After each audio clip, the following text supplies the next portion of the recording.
আসসালামু আলাইকুম। Hello everyone, welcome back to my channel and welcome back to my new another blog. আজকের ব্লগে আমি আপনাদের সাথে শেয়ার করব কিভাবে খুব সহজ নিয়মে কাঁঠালের বিচি পরিষ্কার করা যায়। আমরা কিন্তু অনেকেই আছি অলসতা করে কিন্তু কাঁঠালের বিচি পরিষ্কার করার জন্য কিন্তু আমরা খাই না কিংবা ফেলে দিই। কাঁঠালের বিচি কিন্তু খুব সহজ নিয়মে কিন্তু অল্প সময়ে পরিষ্কার করা যায়। সেজন্য আজকে আমি আপনাদের সাথে শেয়ার করব কিভাবে আমি খুব অল্প সময়ে কাঁঠালের বিচি পরিষ্কার করব।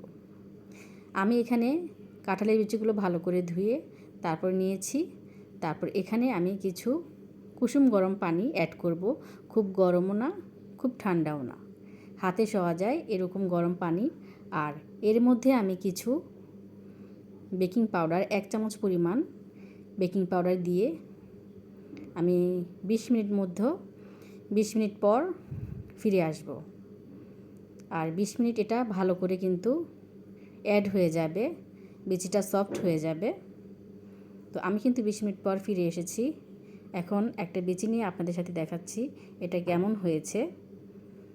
তো আমার হাতে যেহেতু গ্লাভস পরা, এখন ঠিক দেখানো যাচ্ছে না।